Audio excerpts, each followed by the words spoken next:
What's up, everybody? What's up? What's going on? What's going on? What's going on? How's everybody?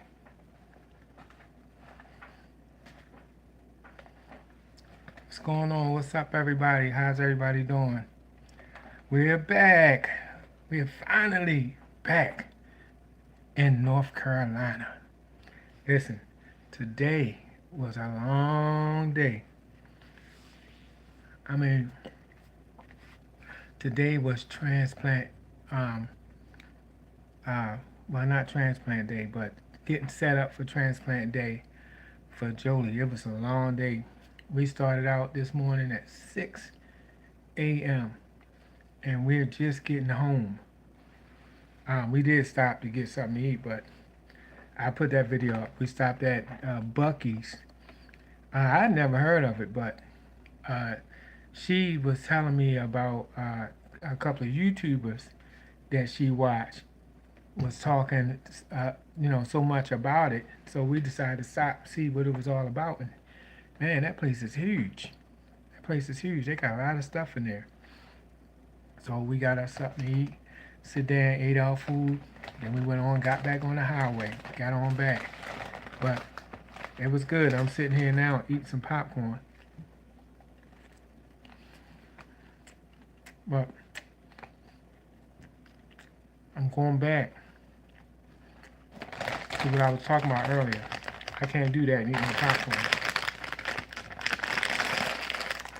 So I'm gonna put this popcorn on the side.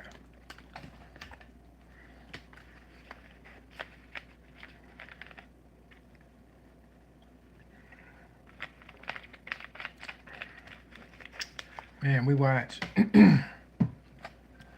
we watch videos on the process. We had to go. She had to have so many different tests done. It was exhausting. But I'm gonna go back to the story where I was telling you the whole process, how we got here, and how we got together. The first part, I'm gonna start back in between that from the first part. So, um, we got together. Our mom said, "Won't y'all go on a date?"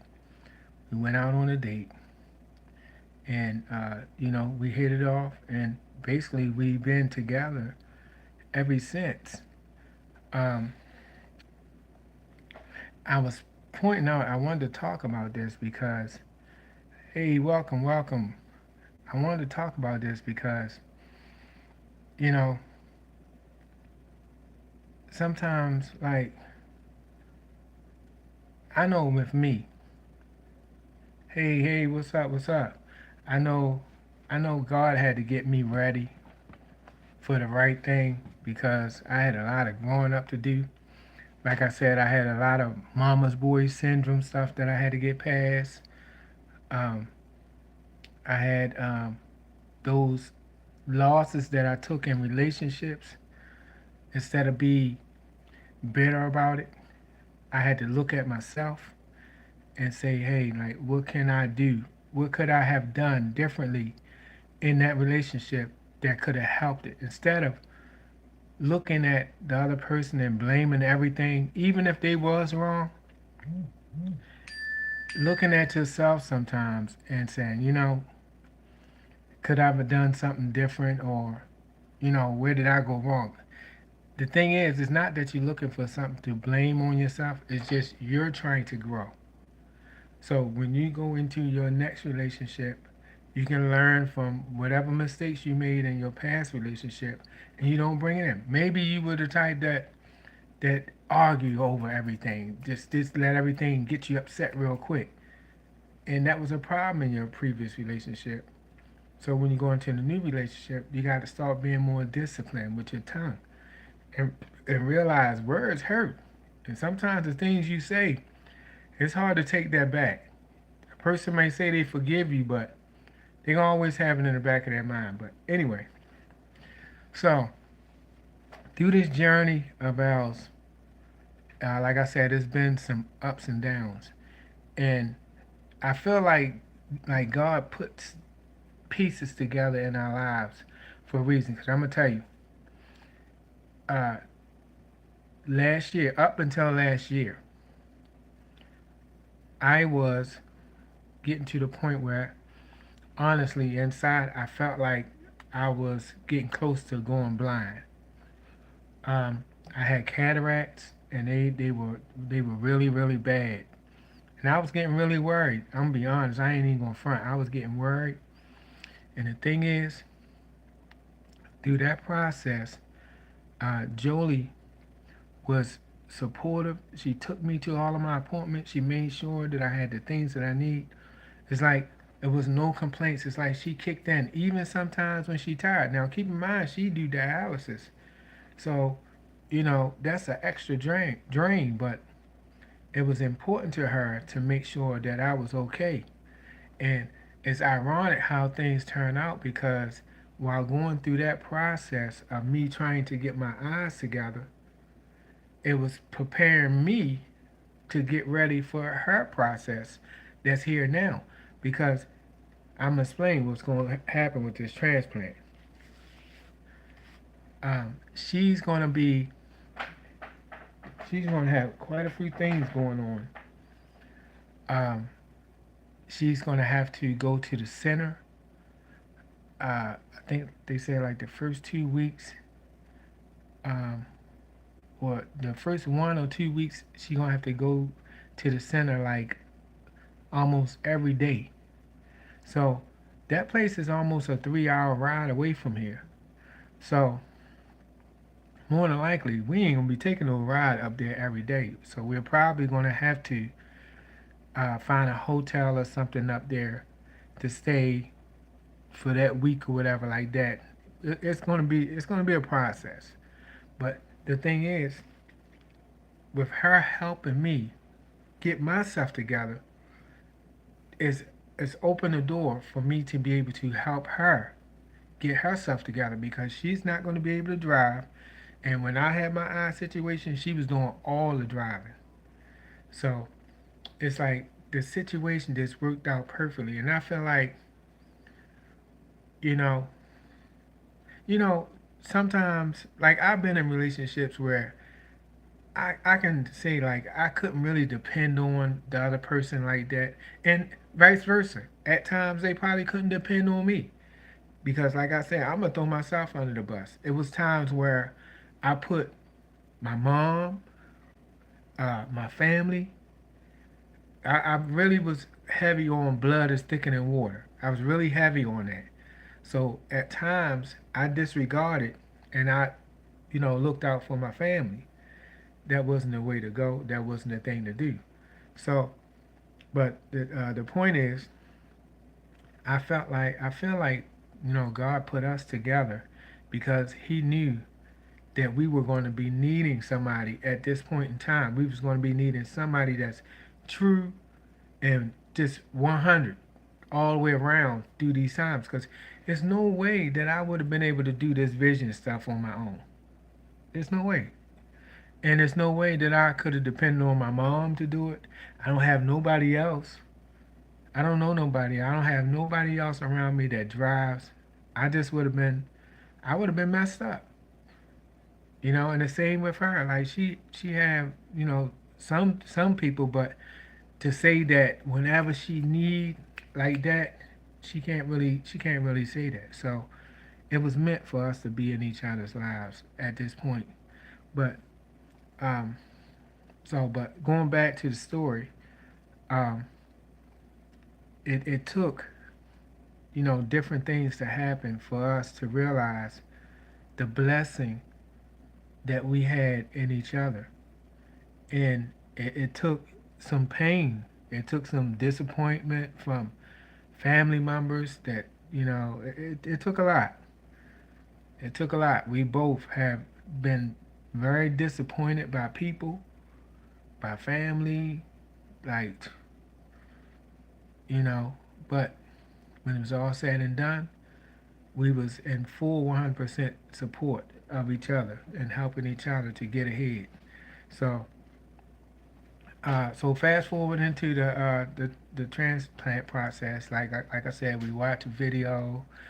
Um, she had to have all kind of tests. Uh, what they check? Uh, they do the I can't even think of the things. She has so many different things that she had to do during this process, and it was tedious. It was very tedious. It was very long-winded. They apologized. The people were very apologetic. It was like, it don't usually take this long, but they had a lot of people come in that had previously had transplants and was just having like follow-up appointments. And their motto is they take care of those people first. And I don't really understand that. Like, why would you schedule people to come in at a certain time if you're gonna push them to the back of the line to take care of? Like, I don't understand that process. But it all worked out. It's just we spent a lot of time in there, and when it was time to go, it was time to go. We hauled tail. We hauled tail on the way from there. I said, look, I'm not familiar with this area. It was so many turns. That GPS be tripping, man. GPS be seeming like we're taking you the longest way. I looked at the route that we took, that we went up there. I felt like it was so unnecessary. It took us all the way around the mulberry bush. I was like, what? I said, nah, when we go home, I'm going a different way. I know a quicker way that we can go and don't have to worry about, going all these turns and this and that. Um, we was up there so long that my phone done almost went dead. We rolled past Darlington racetrack. I wanted to stop over there and get a little video in and show y'all how I look over there and everything, but man, my phone was like down to 10, 11%. So I was like, I just did get that video in showing y'all that Bucky's gas station, um, because I was about dead. I didn't take no charge, and the charge I got in the car ain't hitting on nothing. I keep meaning to get me another charger to put in the car, but either way, it was a good day. It was a good day. Um, you know, it was long coming because let me back it up. So how she got to this point? Now, a few years back, she got to this point where she was ready to go in and go through with the transplant, but something bad happened. One of her friends' father was was on dialysis for like 11 years, and he finally got his opportunity to get a transplant, and he got on the operating table, and the doctors messed up some kind of way, and they wound up taking a man out on the table. So at that point, she was like right there, ready to go and start the process. But when that happened, she was like, I don't want like so the fear really got her. So it's been probably about 4 years now, and through counseling and praying, she finally got herself to the point where she said, and then she's tired. She's been on dialysis for 13 years. 13 years and um, almost 6 years at home. And it's,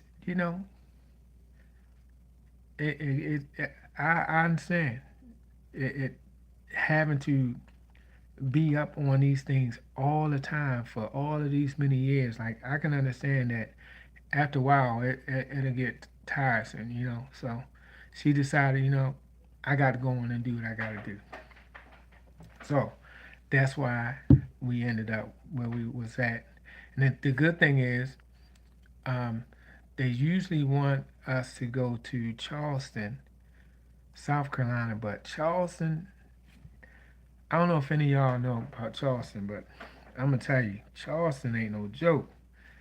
The traffic, it's so much, like, and the different places that you have to go is so far from each other. It's like you don't want to move your car out of the parking space that you're in to go over to the other place. So it's a lot of walking. It's a lot.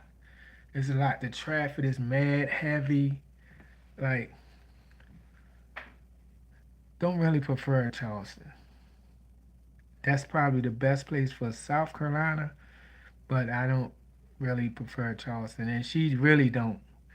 Just so happened they opened a new facility that's down towards Charlotte, North Carolina. So that's where we wind up going to. It's a brand new facility that they opened, and the people are nice. They very nice. They very nice people.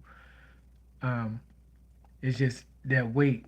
That wait was kind of, it was kind of crazy, but especially being like we started out at 6, we got down there almost 9 o'clock, and then I did that video.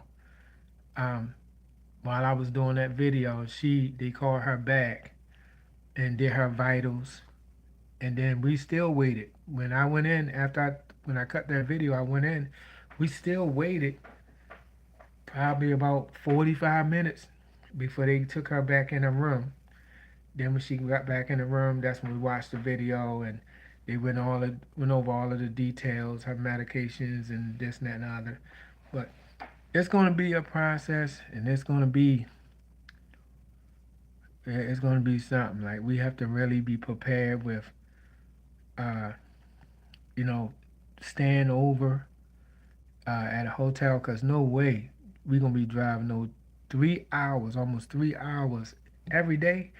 No, no, no, no. So, you know, we'll get it together. We'll have everything together. It's just, before they do anything, before you can be approved, they have to make sure all of your stuff line up. And she actually went through this whole process, like I said, years ago in Charleston. And she got to the point of approval. She was at the top of the list. And then that situation happened. She said, "Take me off the list. Take me off. I ain't ready. I ain't ready to do it." So, but if it had been within a certain amount of time, she wouldn't have had to go through all of these things all over again. But it's been a while, and now they have to have updated information. So that's it. But it's going to work out. It's going to work out. And I'm just glad that, uh, that I'm here to help her. I'm glad that she was here to help me when I was going through what I was going through. And, you know, I really, I really appreciate that. I appreciate God for sending somebody in my life that really cared that much to help me, as much as I do. Cause I'm always been a caregiver. I've always been like that. I've always been a giver, So it's not nothing at all for me to kick right in and do the things that I need to do for her. Like that's like nothing. That's nothing to me. Like, I got you. So, but I wanted to just follow up with what I was saying earlier. Where we started from. In the first video I told y'all about how we met and everything, and how we ended up having a conversation and going out, and I stand on it. I really feel like at that point in my life, God knew what I needed, and at that point in her life, God knew what she needed. Cause see, God is all seeing and all knowing. He already knew what the future was going to hold, and through these years together, we have really seen some things. We've seen some very disappointing things, and I'm glad that we had each other to help each other, through these situations. You know, losing loved ones, her losing her mom. Her mom was like my second mom, and then my brother. Like, you know. So my thing is this. I'm gonna say this. If you got somebody, and I know everybody, a lot of people want to check off all of the things when it come down to their partner. I'm gonna tell you like this. I don't check all the boxes for her. Like I look, I procrastinate. Um, I don't be up on things. Like I'm working on it now. I'm really am. I'm working on it. But I don't be up on things like I could be. And sometimes it bothers her. I can be a little bit sloppy sometimes. I got this stuff all on this table right here in front of me. She don't like that. That bothers her. So what I try to do, I try to remember that that it bothers her, and I try to work on it more than what I used to, and just like it's things about her that irritates me, and she trying to work on it. So when you're looking for somebody, like, don't be so quick to this uh, uh, throw somebody away because they don't check one of the boxes or on your list or whatever. Take time and get to know a person, and get to talking to a person.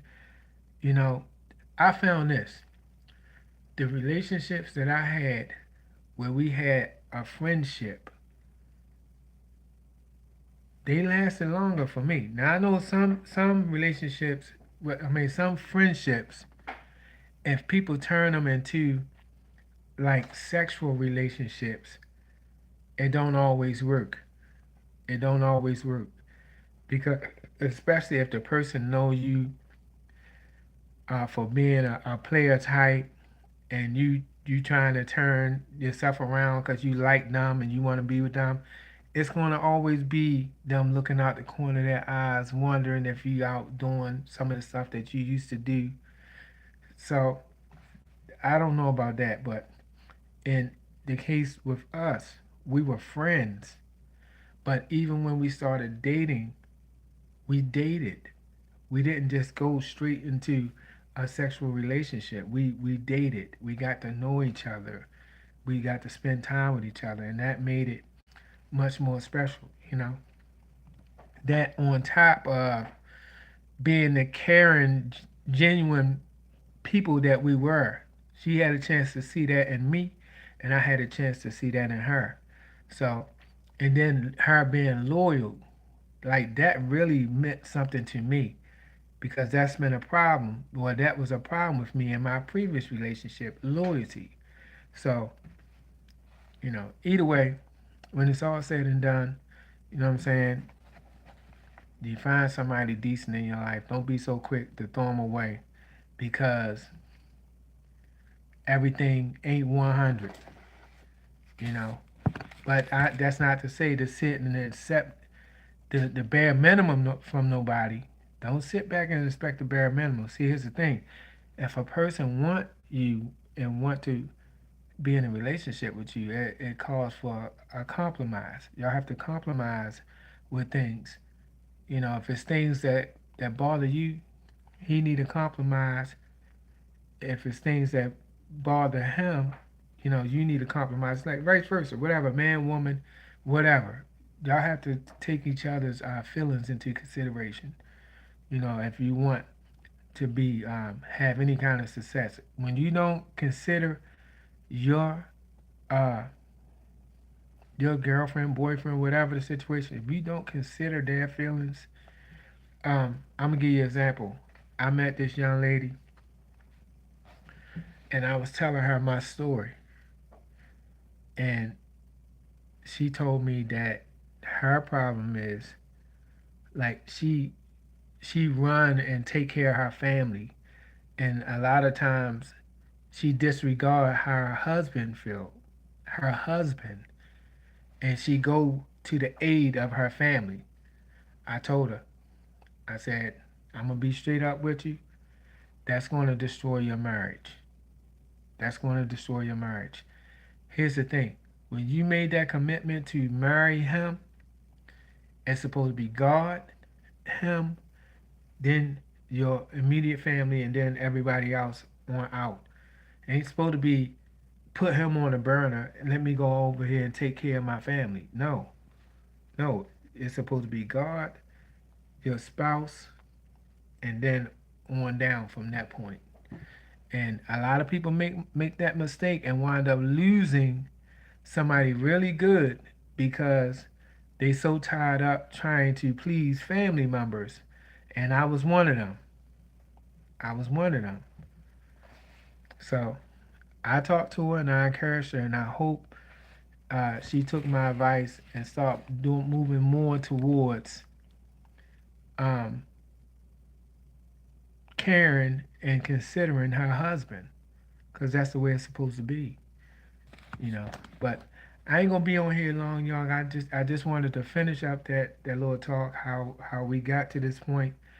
Uh, from this point on, it's gonna be you know we got a few more tests that's gonna be taken. Then she got to go through the approval process, and then we're gonna be getting on the road to getting that transplant, getting that transplant. So, but I'll keep y'all updated. One thing I've been trying to do is uh, on this channel, I've been trying to kind of incorporate some things, couple things. I know I had a couple of scaly, jokey type videos that talked about touching and stuff like that. Listen, y'all take that stuff serious.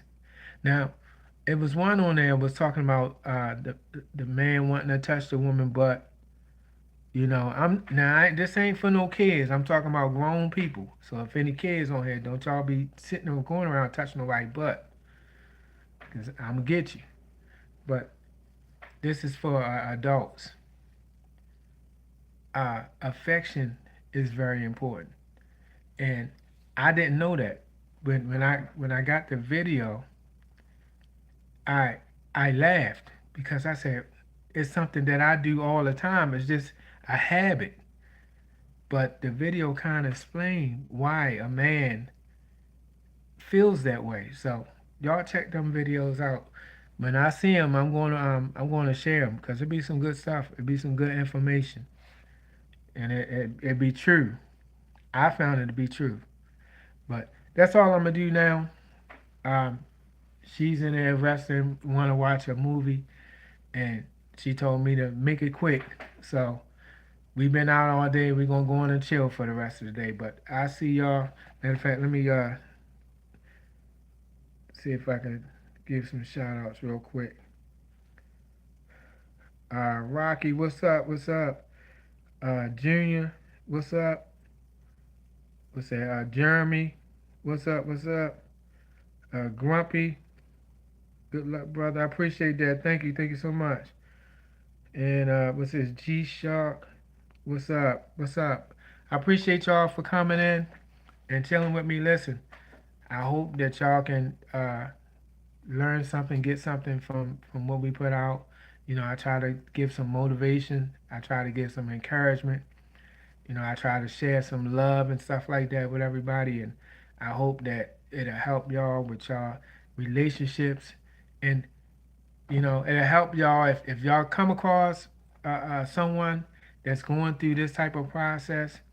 It kind of lets you know, hey, it's not easy.